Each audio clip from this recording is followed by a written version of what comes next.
मी ट्रोलिंगमध्येही बघते. माझं दुसरं काय म्हणणं आहे की आपण सगळेजण निरीक्षण करतो.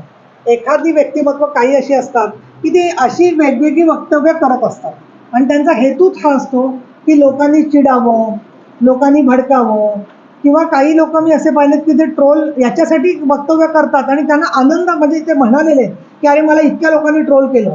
मग तर त्यांचा हेतू वेगळा असतो ना. प्रत्येकाचं नेतृत्व वेगवेगळ्या प्रकारचं आहे.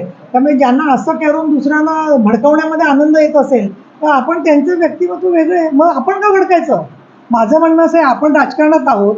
मी एवढं मानते की प्रतिकूल गोष्टीला अनुकूल बनवण्याला राजकारण म्हणतात.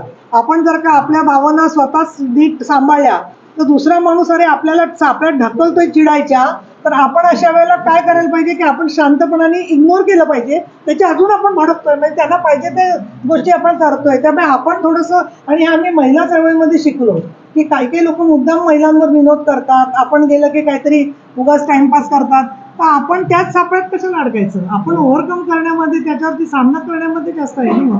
बोला. असं मी काही बोलले नाही. मी कुणाही व्यक्तीबद्दल बोलले नाही. लोकांना आपल्या सरकारनं पोलीस संरक्षण, विशेषतः विशेष पोलिसांचं देखील संरक्षण दिलेलं आहे. मग असं कसं एकीकडे प्रक्षोभक विधान करायच्या पोलीस संरक्षण द्यायचं. तेव्हा मी कुठल्याही व्यक्तीचं नाव घेतलेलं नाही.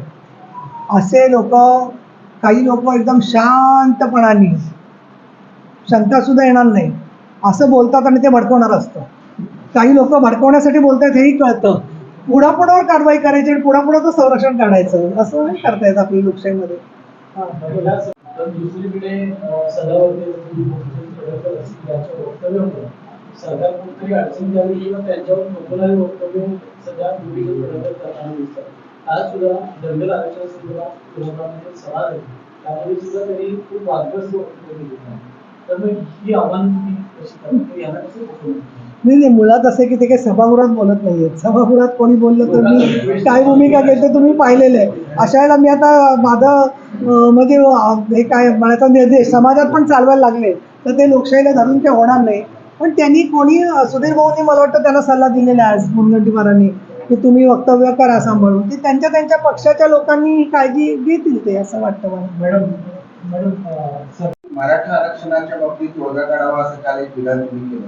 नेमकं काय अपेक्षा आहे तुमची पद्धत? मला एक साधं म्हणणं आहे की तुम्ही बघताय की 1996 सालापासून महिला आरक्षणाचा प्रश्न जो आहे तो प्रलंबित होता आणि जवळजवळ 23 किंवा 27 वर्षानंतर त्याला न्याय मिळाला. अनेक वेळेला ते आरक्षणाचं विधेयक फाडलं गेलं. ओबीसी, मुस्लिम विरुद्ध आरक्षण असा चर्चा झाली. तेव्हाही आरक्षणाच्या विधेयकामध्ये मागासवर्गीय ज्या महिला आहेत किंवा ज्या आपल्या समाजातल्या ज्यांना अनुसूचित जाती जमातीच्या महिला आपण म्हणतो त्यांना आरक्षण होतंच. आरक्षणात आरक्षण होतंच. कधीही महिला चळवळींनी आरक्षणामध्ये अनुसूचित जाती जमातीच्या महिलांखेरीज आरक्षणाची मागणी कधीही केलेली नाही. हे मी तुम्हाला अगदी आई अंबाबाईच्या साक्षीने सांगू शकते. तरीही काही लोक अमुक कपडे घालणाऱ्या महिला आरक्षण बोलतात, तमुक कपडे हे असं बोलतात त्याला कारण त्यांचा दूषित पुरुषी वर्चस्वाचा दृष्टिकोन आहे, असं माझं स्पष्ट मत आहे. आणि मग ती विधेयकं फाडून टाकणं, विधेयक चर्चेला येऊ न देणं, शेवटच्या क्षणी सभात्याग करणं आणि मग काँग्रेस पक्षाचं UPAचं बहुमत 2009 पासून 2015 पर्यंत असून सुद्धा का ते आरक्षणाचं विधेयक मंजूर झालं नाही. आणि आता राजकीय इच्छाशक्ती नरेंद्रजी मोदी यांनी व्यक्त केली आणि ज्यावेळेला पार्लमेंटच्या अधिवेशनात शेवटी संपता रात्री 2 वाजता विधेयकं मंजूर होतात, त्याच पार्लमेंटच्या अधिवेशनामध्ये सुरुवातीला पहिल्या सत्रामध्ये नारी शक्ती वंदन विधेयक मोदी साहेब मांडतात आणि राज्यसभेमध्ये 100% राज्यसभेचे खासदार उपस्थित राहून सर्व पक्ष पाठिंबा त्याला देतात. याचा अर्थ 2 आहेत. एक असा आहे की महिला शक्तीला दुखवण्याची इच्छा कोणालाही राहिलेली नाही आहे आणि दुसरा अर्थ असा आहे त्याचा की सुस्पष्ट जर का जनाधार असेल तर त्या ठिकाणी सरकार जेव्हा एखादी गोष्ट मांडतं त्यावेळेला जनतेला एक संदेश जात असतो की तुम्ही याल तर तुमच्याशिवाय तुम्ही नाही आलात तरी मी हे निर्णय घेणार आहे म्हटल्यावरती प्रत्येक पक्षाने आज पाठिंबा दिला नारी शक्ती विधेयकाला. आणि त्यामुळे मी उदाहरण एवढ्यासाठी दिलं की आज मराठा आरक्षणाचा जो विषय आहे मी स्वतः त्या विषयाच्या बाजूनी आहे, आपल्याला कल्पना आहे.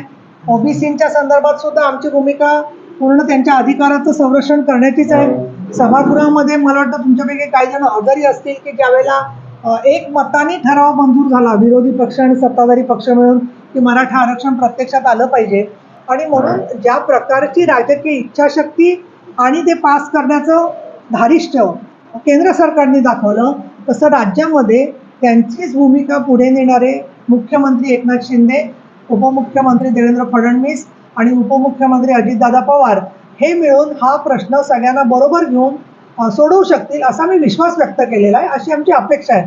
कसं काय हा जे विषय त्या तपशिलात मी जाणार नाही, कारण तो शेवटी सरकारचा अंतिम निर्णय आहे.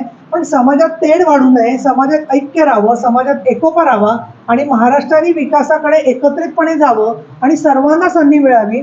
तुमच्यापैकी जे जाणते आहेत त्यांना माहिती असेल की युनायटेड नेशन्सनी सांगितलेलं आहे की काय आपल्याला साध्य करायचं आहे ते म्हणजे no one should be left behind. म्हणजे विकासाच्या परिघावरती आपल्याला कोणालाही पाठी सोडायचं नाही आहे.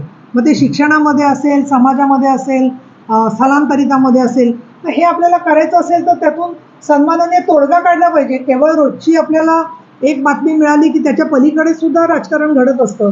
आणि तुम्हाला माहिती आहे की मराठवाडा विद्यापीठ नामविस्तारामध्ये अशीच आपण एकत्रितपणे भूमिका घेतलेली आहे. अनेक विषयांमध्ये खूप तिढा होत असताना महाराष्ट्र वेळोवेळी एकत्र येऊन काही मुद्द्यांवरती भूमिका झालेली आहे. तशा पद्धतीचं एकमत व्हावं अशी माझी अपेक्षा आणि सर्वांना विनंती आहे.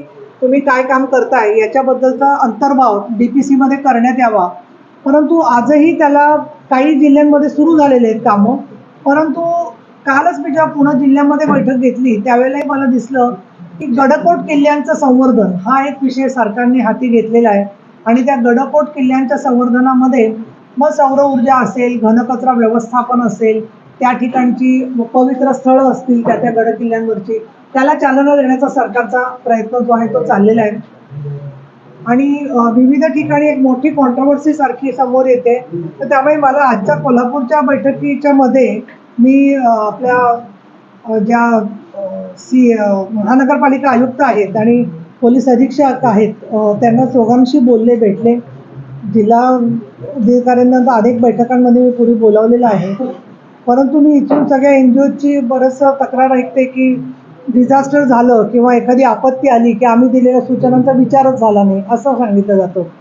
म्हणून मला असं वाटतंय की डिसेंबरच्या अधिवेशनामध्ये तुम्हाला कोल्हापूरच्या संदर्भामध्ये नागरिकांकडून किंवा तुमच्या स्वतःच्या निरीक्षणामधून आपत्ती व्यवस्थापन आणि शाश्वत विकास उद्दिष्ट याच्यावर मी नागरिकांना आवाहन करते की त्यांना या जिल्ह्यामध्ये काही योजना सूचना असतील तर त्यांनी जर का माझ्याकडे उपसभापती म्हणून आणि बाकी लोकप्रतिनिधी इथे भरपूर ॲक्टिव्ह आहेत, म्हणजे सगळेच जण आहेत, वेगवेगळ्या पक्षांचे प्रतिनिधी आहेत त्यांच्याकडे, आणि राजेश क्षीरसागर स्वतः नियोजन मंडळाचं काम पाहत आहेत त्यांच्याकडेही पाठवल्या तर पुढच्या बजेटमध्ये तरी त्याला चालना देणं आपल्याला शक्य होऊ शकेल.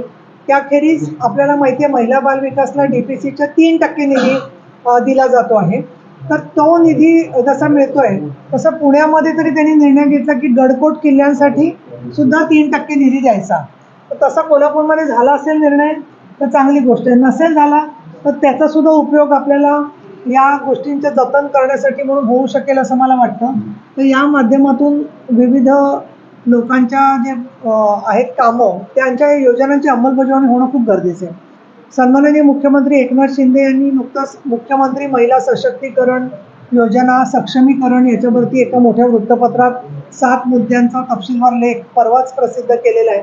आणि त्याच्यामध्ये निर्धूर चुली असतील किंवा महिलांसाठी असणारं दामिनी पथक असेल, सेवेसाठी असणारे भरोसा सेल आणि व्हॉट्सअप नंबर असतील किंवा 50% बसच्या भाड्यामधली सवलत असेल, लेक लाडकी ही योजना नुकतीच जाहीर झालेली आहे की ज्याच्यामध्ये मुलगीचा जन्म झाला की त्यांच्यापासून ते तिचं वय मोठं होईपर्यंत काही त्यांना आर्थिक सक्षमीकरण होण्यासाठी मदत केली जाणार आहे. पण या सगळ्याच्यासाठी आवश्यकता आहे की सामान्य महिलांपर्यंत आणि कार्यकर्त्यांपर्यंत शासन किती स्वतःहून पोचतं हे पाहिलं जाणं गरजेचं आहे. आणि या दृष्टिकोनातून मी कुठे नक्की योजनांमध्ये अडचणी येत आहेत हे समजून घेऊन त्याची अंमलबजावणीला चालना देण्यासाठी नारी चेतना अशा प्रकारची एक मोहीम हाती घेतली आहे आणि पुढचे 3 महिने ती चालणार आहे. त्याच्यामध्ये काल मी लातूर आणि धाराशिवला बैठक घेतली. आज कोल्हापूरला मी पोलिसांशी आणि यांच्याशी एक प्राथमिक स्वरूपाची चर्चा केलेली आहे. पण या मुद्द्यांवरती पाठपुरावा करून अलीकडे आपण जे लोकप्रतिनिधींना सांगतो की तुमचा अहवाल आला पाहिजे. तर मी हा विचार केला की विधिमंडळात काय होतं, आम्ही सभापती किंवा उपसभापती आहे, तर उपसभापतींचं नक्की काय म्हणणं आहे या दृष्टिकोनातून मी जे निर्देश दिलेले असतात अधिवेशनामध्ये त्याच्याबद्दलचा अहवालसुद्धा मी तयार करते आहे. आणि तसा अहवाल मी 17 जुलै ते 4 ऑगस्ट नुकतं जे अधिवेशन झालं त्याचा तयार केलेला आहे. त्यातल्या मी प्रति तुम्हाला जरूर देते, सॉफ्ट कॉपी आहेत. आणि ते निर्देश आपल्याशी संबंधित पण अनेक असतात, कारण काही राज्यस्तरावरचे प्रश्न असतात, काही शिक्षणाबद्दलचे प्रश्न आहेत, काही आरोग्याबद्दलचे प्रश्न आहेत. आणि या निर्देशांचं पालन होतंय की नाही हे पाहणं हे सुद्धा काम मी या दौऱ्यांच्या माध्यमामधून करते आहे. आणि म्हणून या नारी चेतनेच्या संदर्भामध्ये आज माझ्या अधिकाऱ्यांशी चर्चा झाली. आज त्याखेरीज माझं नवीन हे पुस्तक आलेलं आहे, आईस्पाईस गप्पा नीलमताईंची. तर आज अक्षर गप्पा ह्या जो कोल्हापूरचा फोरम आहे तिथे 5 वाजता माझ्याशी त्यांच्या चर्चा गप्पा होणार आहेत. आणि त्याचंही संयोजन झालेलं आहे, ज्याच्यामध्ये पत्रकार परिषदेच्या पलीकडे एक तुमच्याशी संवाद साधता येईल. आणि कोल्हापूरचा मीडिया, कोल्हापूरचे कार्यकर्ते हे खूप व्हायब्रंट म्हणेन मी, खूप अतिउत्साही चांगल्या अर्थाने म्हणजे आहेत. बऱ्याच बाबतीत प्रोॲक्टिव्हली भूमिका घेत असतात. त्यामुळे त्यांच्याशी मला भेटणं आणि संवाद करणं नक्की आवडेल. आणि नागपूरला आमचं अधिवेशन आहे, तर त्याला महाराष्ट्र एक्सप्रेस आहे, परंतु तुम्ही डायरेक्टली काही जण जर का आलात आणि कोल्हापूरचे प्रतिनिधींनी 2-3 दिवस तिथे अधिवेशनामध्ये वेळ दिला तर मला असं वाटतं की काही चर्चा विचारविनिमय, कारण शेवटी परत मार्चचं अधिवेशन मुंबईमध्ये होत असतं, तर थोडक्यात जास्त जनतेच्यापर्यंत हा विषय पोचावा या दृष्टिकोनातून हा प्रयत्न आहे. प्रश्न भरपूर तुमच्या मनामध्ये आहेत, मला त्याची जाणीव आहे. पण ते प्रश्न माझ्या अखत्यारीत जेवढे असतील तेवढे मी नक्की त्याची उत्तरं देईन आणि तुम्ही मला जरूर प्रश्न विचारू शकता. धन्यवाद. थँक्यू.